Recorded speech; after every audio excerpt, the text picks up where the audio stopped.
पंच व्रतों को महाव्रतों की तरह निभाएं। इसमें प्रणव पंड्या जी ने लिखा है कि अंतर यात्रा विज्ञान के प्रयोगों की प्रयोगशाला है।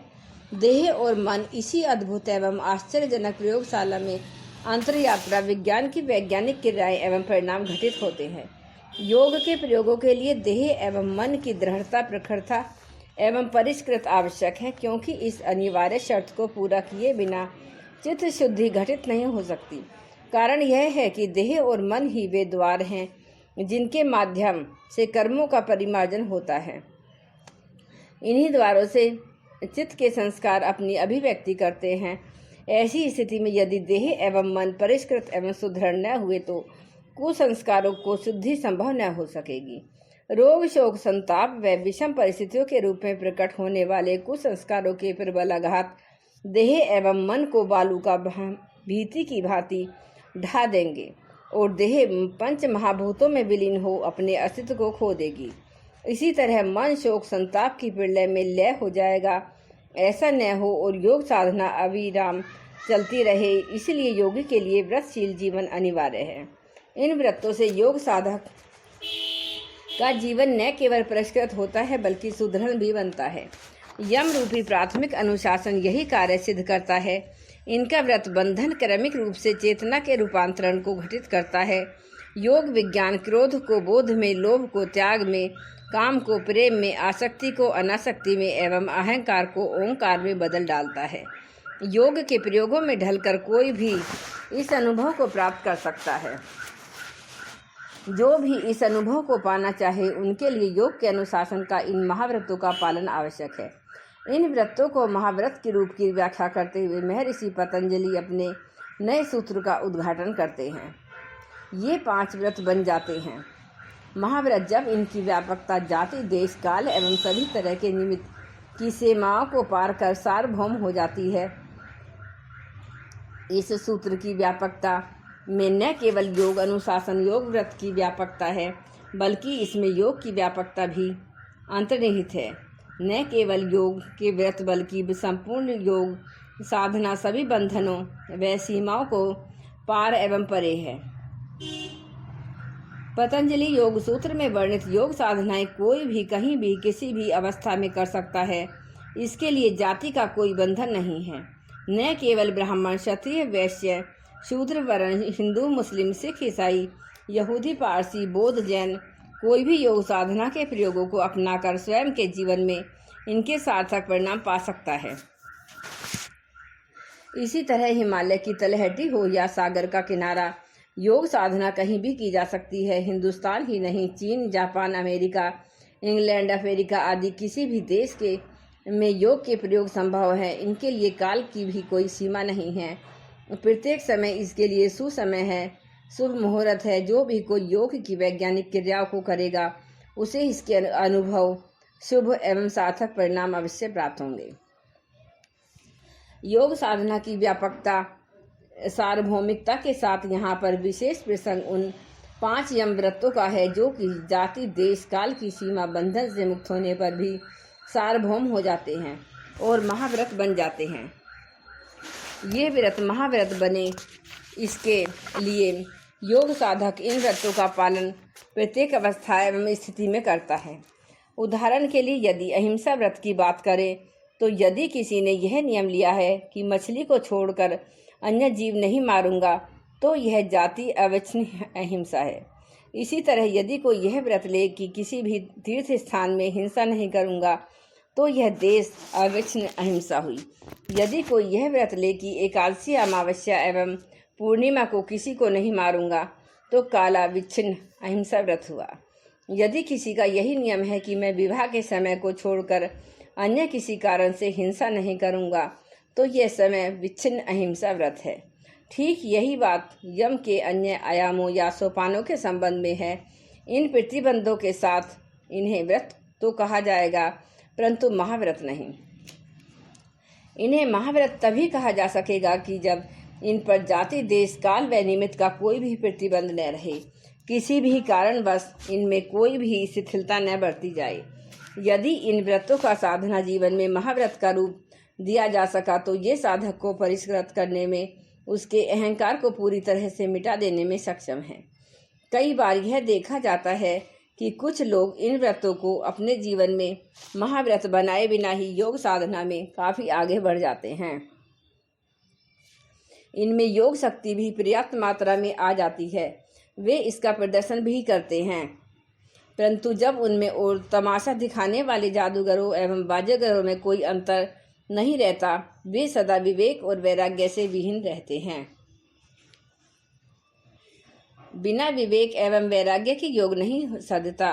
क्रियाएं कुछ भी और कैसा भी क्यों न हो, इनसे तत्व ज्ञान नहीं हो पाता। इन सब के लिए योग साधक को अपने अहंकार का विनाश करना पड़ता है, जो 5 व्रतों को महाव्रत की तरह से निभाने से ही होता है। ध्यान रहे, योग साधना में प्रकृति को पार करना पड़ता है और प्रकृति के अंतर्गत न केवल यह स्थूल जगत है बल्कि संपूर्ण सृष्टि है। यथार्थ में प्रकृति शक्ति है, इसे पार कर पाना सहज नहीं। इसमें थोड़ा सा भी अहंकार है, वह कहीं न कहीं किसी न किसी स्तर पर फंसता, उलझता एवं स्वयं को न विनष्ट करता है। इसलिए योग साधना करने वालों के लिए अति अनिवार्य है वे योग मंदिर में प्रवेश से पहले ही अहंकार का त्याग कर दें, तब प्रकृति का संपूर्ण विस्तार, इसके समस्त परिवर्तन अनायास ही साधना के सहयोगी बन जाएंगे और योग साधक का जीवन स्वयं के लिए, औरों के लिए मंगल में आशीष बन जाएगा। आत्मशोधन का विज्ञान है नियम। महर्षि पतंजलि द्वारा पिछले सूत्र में वर्णित महाव्रत का संबंध केवल यम से ही नहीं है, इसका संबंध नियम से भी है।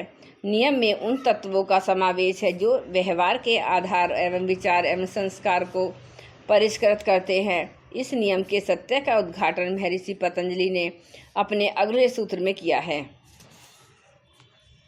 महर्षि के इस सूत्र में अंतःशोधन का विज्ञान निहित है। योग है ही प्रारंभ से लेकर शिखर तक। शोधन की क्रिया एवं कला हठ योग की सीमाएं केवल देह शुद्धि तक है, लेकिन महर्षि पतंजलि के सूत्रों में शोधन की सूक्ष्म अति सूक्ष्म क्रियाएं और कलाएं हैं, जिनका क्रमिक एवं उत्तरोत्तर विकास होता है। यम के बाद नियम के प्रतिपादन में भी यही विकास क्रम है। यम यदि व्यवहार शोधन के लिए तो नियम अंतःशोधन के लिए है। इसके प्रथम तत्व का तो नाम भी शुद्धता यानी कि सोच है। सोच केवल कुल्ला दातुन करने से, नहाने धोने से नहीं निभता। हालांकि शरीर स्वास्थ्य की दृष्टि से इसकी भी जरूरत है, लेकिन जब बात योग साधना की आती है तो इसमें कुछ और भी चीजें जुड़ती हैं। भोजन की शुद्धता, शरीर की शुद्धता एवं मन की शुद्धता मिलाकर सोच का उद्देश्य पूरा होता है। भोजन की शुद्धता का मतलब है कि ऐसा सात्विक एवं सुलभ आहार जो शरीर व मन को विषाक्त न करे, जो श्रम से अर्जित किया गया हो और श्रम के लिए प्रेरित करे। शरीर शुद्धि का मतलब है शरीर से वह कुछ भी न किया जाए जो शरीर में दूसरों के जीवन में, वातावरण में विष घोले, और वह सब अवश्य किया जाए जो शरीर के विषों को निष्कासित करे। फिर चाहे वह स्नान, अभ्यंग, आयुर्वेद के 5 क्रम हो या फिर हठ योग के 6 क्रम, ऐसे श्रम जनित सत्क्रम भी इसमें सम्मिलित हैं जो शरीर को सात्विकता, स्वास्थ्य एवं आरोग्य देने वाले हैं। इसके बाद मन की शुद्धता है। यह सदा सत्य चिंतन एवं सद्भाव से संपन्न होती है। यह स्थिति बने और बनी रहे, इसके लिए योग साधक को ईर्ष्या, द्वेष, निंदा, चुगली, पर चर्चा एवं पर चिंतन से यथासंभव बचना चाहिए। इसके बाद संतोष का क्रम है। जो शुद्धता की ओर अग्रसर है वही संतोष पा सकते हैं। साधक के जीवन में संतोष बड़ी सकारात्मक उपलब्धि है। संतोष का मतलब मन मारना अथवा स्वयं का दमन करना नहीं है। यह गीता की भाषा में आत्मा से आत्मा में संतुष्ट की स्थिति है। अंतकरण की पवित्रता से उपजे विवेक का परिणाम है संतोष। जो जितना संतोष जो शुद्ध है, जितना समझदार है, वह उतना संतुष्ट भी होगा। समझदारी एवं सद्विवेक जगते ही कामनाओं की व्यर्थता समझ में आ जाती है और सहज ही संतोष की शांति का विकास होता है। इसके पश्चात तप है। यह योग के प्रयोग करने वालों के जीवन का स्वभाव है। योगी के तप में मूलतः 3 बातें हैं: संकल्प, साहस, सहनशीलता। साधना जीवन में इन तीनों का चरम एवं चरम विकास का ही तप है। पहले क्रम में योग की कठिन से कठिन साधना के लिए संकल्पित होना, ऐसा संकल्प जिसमें कोई विकल्प न हो। इसके पश्चात है साहस। यह साहस तपस्वी का स्वभाव होता है। साधना के सभी कठिन एवं जटिल मार्ग से उसे उत्साहित करते हैं।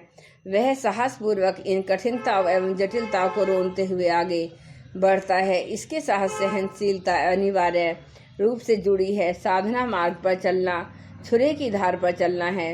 यह वही कर सकता है जिसमें अति मानवीय सहनशीलता हो। यह तपस्वी का परिचय है और पर्याय भी। तप के बाद नियम का अगला चरण स्वाध्याय है। अपने गहरे अर्थों में स्वाध्याय मानसिक संरचना के पुनर्निर्माण के लिए किया जाने वाला समर्थ प्रयास है। वे सभी क्रियाएं जो उसके लिए की जानी आवश्यक है स्वाध्याय की सीमा में आती हैं। चाहे वह पठन पाठन हो या फिर सत्संग संगोष्ठी अर्थात अनुसंधान करते हुए मंत्र का जप भी स्वाध्याय का श्रेष्ठ प्रकार है। गायत्री साधक मंत्रार्थ की ध्यानशीलता में स्वाध्याय का मर्म खोज सकते हैं। गायत्री महामंत्र का जप यदि इस विधि से प्रतिदिन 3 घंटे एक आसन पर किया जाए तो लगातार किए जाने वाले 12 वर्षों के जप में स्वाध्याय का योगार्थ स्पष्ट होने लगता है। ईश्वर शरण गति नियम का अंतिम तत्व शीर्ष एवं शिखर है। सच कहें इसे सभी नियम का सत्परिणाम कह सकते हैं।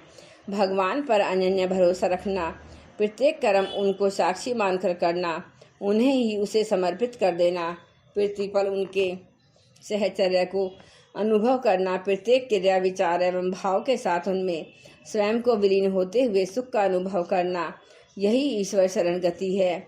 ऐसी ईश्वर शरण गति पाने वाला ईश्वर का सच्चा भक्त ही सच्चा योग साधक है।